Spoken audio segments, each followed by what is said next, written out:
Hello, my name's Will, and what I do is I make short videos on personal safety, especially personal safety for what we call staff in any sector.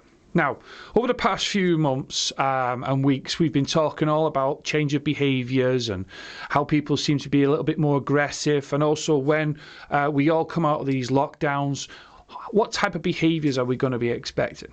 And what I found interesting in the sectors that I work within, and it varies, okay? I work for everything from hospitality to retail to housing and care sectors. There's so many different ones. To mention them all would take too long. However, what I've also been doing with them is, well, let's look at how we recognise people's, shall we say, behaviours as well. How do we, shall we say, put them into certain brackets of risk? And it always gets round to what we call unacceptable behaviour and the concerns around it. Now, there's many forms of different types of unacceptable behaviour. To mention them would take a very long video.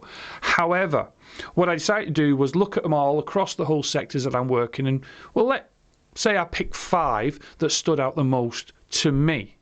So what I'm going to do is I'm going to go through the 5 different types of unacceptable behaviour that I've encountered in the different sectors that I work around. And let's just see, well, do you recognise them as well?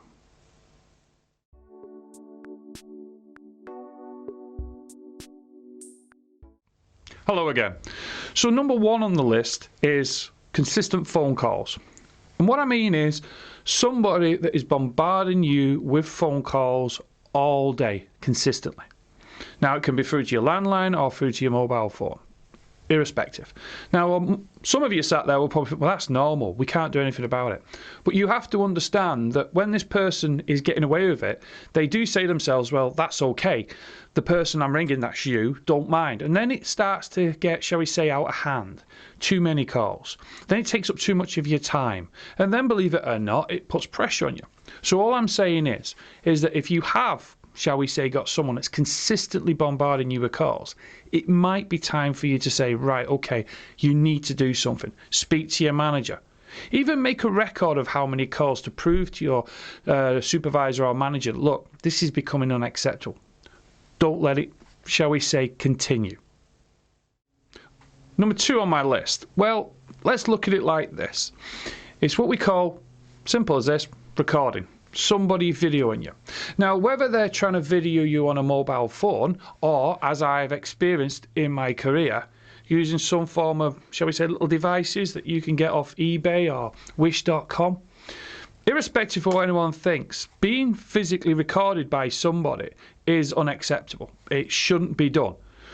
And what I try to explain to a lot of my attendees, and especially the organisations I consult for, is you need to, shall we say, address this matter if it happens. Don't let it slide.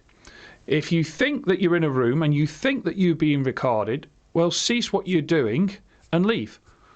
Or if you can, safely challenge the person. Trust me in this. If someone is recording you, why? What are they going to do with that footage? And it is quite, shall we say, a growing problem in some of the sectors that I work within. So, number 3 on my list is what we call inappropriate gifts, whether it's items of jewellery or bottles of wine. I'm a Bushmills guy myself, and I've never really got any Bushmills. Anyway, what I try to explain to people is this. Yes, we do get, shall we say, certain wee trinkets or wee little presents or chocolates or biscuits. Now, I've had conversations with people like that and staff for many years. But what I try to say is well, you have to put a cap on it.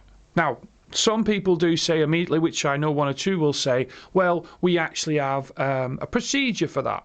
Yeah, I'm usually one of the guys that writes procedures for it. However, it can be quite embarrassing sometimes for staff or anyone that receives, shall we say, expensive gifts. And sometimes it can feel like you're pressurised to take it. All I say to staff is this: don't break the rules. Simple enough. If you're being given an item that is quite expensive, you need to tell somebody about it. And again, that's report and record. So number 4 on the list is what I call a taboo subject. And what I mean is not many people want to talk about it because we take it for granted. And what it is social media. Irrespective of what anybody thinks, When you're in the workplace, you have your work life and your work schedule, and in your personal life, well, that's where you have all your friends and your family and your hobbies and whatever you're interested in to your groups. They shouldn't really cross over. They shouldn't. And what I say to people is this: if you get somebody on to your Facebook or your LinkedIn or your Instagram or even your Twitter account, depending what you're actually using, there is a slight risk of them, shall we say, looking into your private life, because you might post photographs or pictures of your family or where you live and things like that. And that's where I say where the risk comes from. So what I say to people is this: limit who you allow onto your social media platforms. And if by chance that somebody is from outside your friends and family that is starting, shall we say, trying to incur onto your personal life, don't ignore it. Don't ignore it. Address it. Speak to your staff, speak to your manager, speak to anyone you think that will help you, shall we say, deal with the situation.